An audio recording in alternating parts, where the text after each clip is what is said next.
আজকে নোটিশ করেছেন কাকে? ল্যান্ডলর্ডকে না, যে রেন্টে আছে তাকে। যে রেন্টে থাকে তাকে নোটিশ করা কী করে করেন?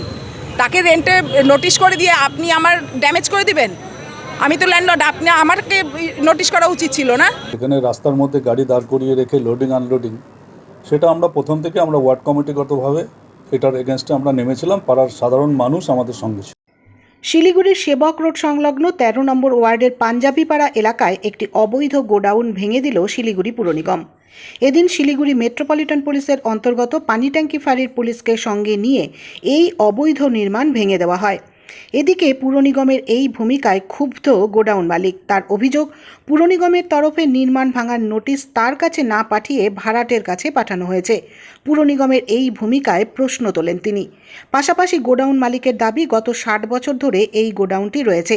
গোডাউনটি টিনের চালের তৈরি। এরপরও পুর নিগম এত বছর পর আচমকাই গোডাউনটি অবৈধ বলে দাবি করে এই পদক্ষেপ নেওয়ার বিরুদ্ধেও সওয়াল করেন গোডাউন মালিক।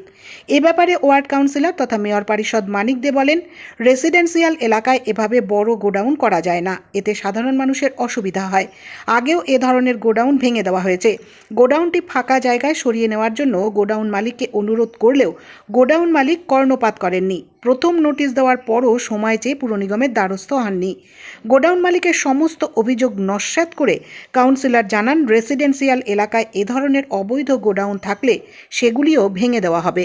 কি বলবো, নানানভাবে প্রতিবার এই একটা ইস্যু নয়, এর আগে অনেক ইস্যু এসছে যে এই রাস্তায় ভিড় জমে। এই রাস্তায় ভিড় জমাটাও নাকি আমাদেরই দোষ, আমাদের জন্যই ভিড়টা হচ্ছে। ঠিক আছে, আমার যে ভাড়াতে ছিল তাকেও আমি বললাম যে ঠিক আছে, সেটা আমাদের অ্যাসেটের ভিতরে করো, যা করার লোড আনলোড যেটা করার ভেতরে করো। ঠিক আছে, ওই ইস্যু বন্ধ। আবার আরেক ইস্যু হলো, আমাদের ট্রেড লাইসেন্স নেই, যে করছে তার ট্রেড লাইসেন্স নেই, সে আবার ট্রেড লাইসেন্স দেখালো, যেহেতু ওই ইস্যু বন্ধ। আবার এটা নেক্সট ইস্যু হলো আমাদের ইলিগাল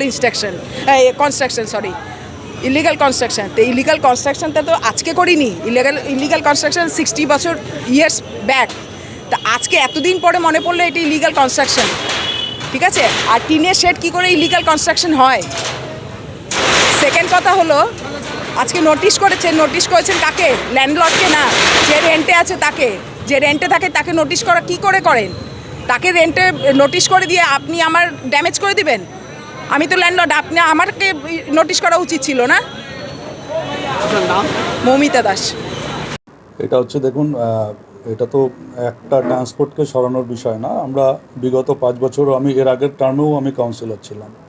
আমার ওয়ার্ডে এরকম 5-7টা ট্রান্সপোর্ট নগরী হয়ে যাচ্ছিল। 13 নম্বর ওয়ার্ডটা রেসিডেন্সিয়াল এলাকা, সেখানে রাস্তার মধ্যে গাড়ি দাঁড় করিয়ে রেখে লোডিং আনলোডিং, সেটা আমরা প্রথম থেকে আমরা ওয়ার্ড কমিটিগতভাবে এটার এগেনস্টে আমরা নেমেছিলাম। পাড়ার সাধারণ মানুষ আমাদের সঙ্গে ছিল।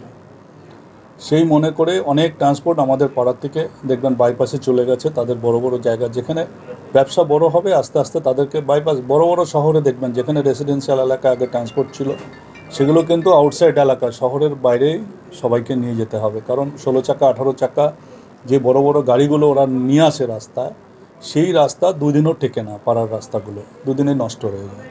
তার জন্য আমরা ওয়ার্ড কমিটিগতভাবে ওয়ার্ডের থেকে কর্পোরেশনকে জানাই এবং সমস্ত ট্রান্সপোর্টকে চিঠি দেওয়া হয়।